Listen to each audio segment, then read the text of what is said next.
Ubu Roi est une pièce d'Alfred Jarry qui a été écrite à la fin du XIXe siècle, aux alentours de 1895. Elle est basée sur Macbeth de Shakespeare. C'est un homme qui veut prendre le pouvoir de manière totalement illégitime, qui tue pour cela le roi qui est en place, et une fois en place, il se rend compte que pour garder le pouvoir, il faut qu'il tue les opposants, les militaires, les magistrats, les financiers, non seulement pour garder le pouvoir, mais pour s'accaparer toutes les richesses. À la trappe, les financiers!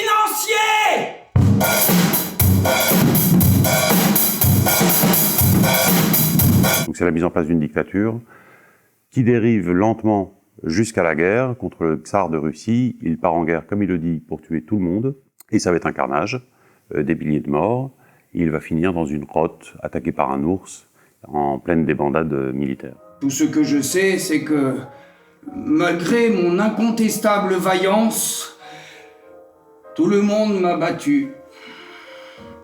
Il criait « Vive Venceslas!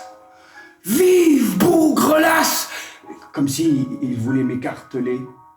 La toute première envie m'est venue dans les années Trump, avec cette manière qu'a Jarry de mettre en place trois choses qui rappellent Trump, pas seulement Trump, mais aussi Bolsonaro, Boris Johnson, de l'autre côté Poutine, etc. Ce sont des hommes politiques et des femmes politiques qui détruisent consciemment le langage. Ce sont des hommes et des femmes politiques qui revendiquent un projet ouvertement haineux, ouvertement dangereux, sans aucun complexe. Ils le disent et ils le mettent en œuvre.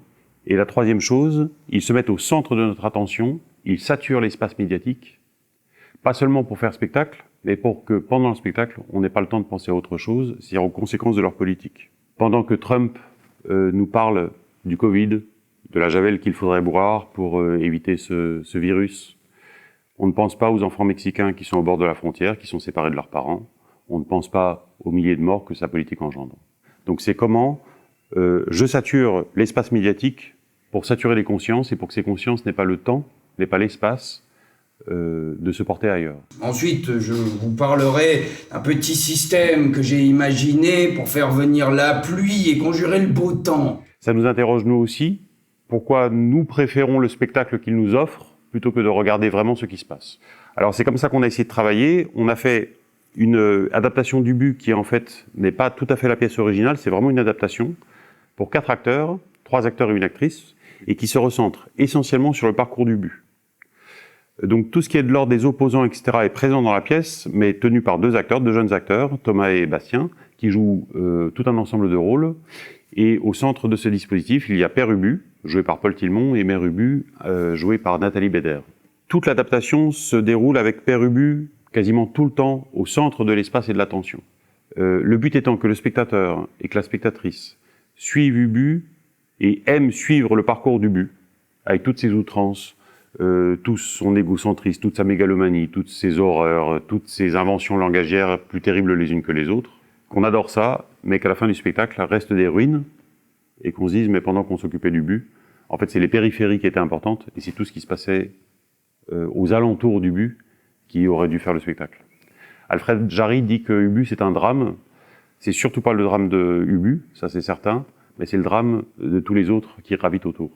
Alors Alfred Jarry avait prévu ce texte pour des marionnettes, au tout départ, et puis ensuite ça a été souvent joué par des acteurs et des actrices.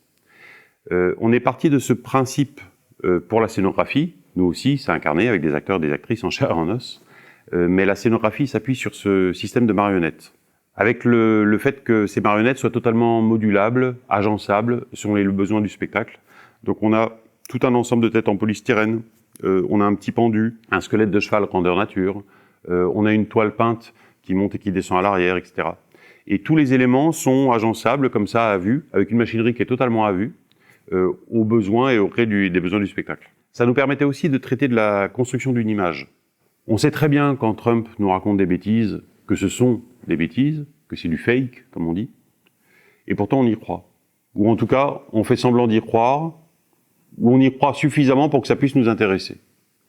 C'est la même chose, c'est-à-dire comment on construit une image ouvertement fausse sur le plateau, ouvertement en tout cas artificielle, et comment l'imaginaire finit par croire à cet artifice. Je me tiendrai au milieu, comme une citadelle vivante, et vous autres, graviterait autour de moi. La scénographie a été réalisée par Nathalie Savary, la toile peinte également, donc elle est plasticienne, peintre, et c'est elle qui a conçu l'ensemble des éléments. Et pour nous, c'était très important que ces éléments rentrent vraiment directement en concordance et en résonance avec le jeu des acteurs et des actrices. C'est-à-dire que tous ces éléments sont conçus pour qu'ils participent directement à la construction des scènes et au jeu des acteurs-actrices. Pour le reste de l'équipe, il y a donc Arnaud Philippe à la création lumière, Nathalie Savary à la scénographie, Paul Tilmont qui joue Ubu, Nathalie Béder qui joue Mère Ubu, Bastien Touminet et Thomas Nollet qui jouent l'ensemble des autres rôles. On a voulu évidemment revenir sur des questions politiques, mais de manière ludique, à travers la langue, à travers la scénographie, à travers les lumières, à travers le jeu des acteurs et des actrices, trouver à la fois la gravité et la force du propos, et la légèreté, l'humour, la vitalité que ça engage dans la forme. Et en plus, avec une narration qui est extrêmement claire, qui est extrêmement lisible, extrêmement compréhensible, très rapidement dans le spectacle. C'est pourquoi ce spectacle a pour but de s'adresser à tout un chacun à partir environ de la classe de 5e, disons à partir de 12-13 ans. Il est parfaitement recevable à partir de cet âge-là, et évidemment jusqu'à l'âge adulte. Ce spectacle est coproduit par la ville de Grenay, avec laquelle nous sommes en compagnonnage pour 3 ans. Il est également coproduit dans le cadre des scènes associées, donc par la ville de Grenay, mais aussi par l'Arc-en-Ciel de Liévin et par la MAC de Salomine.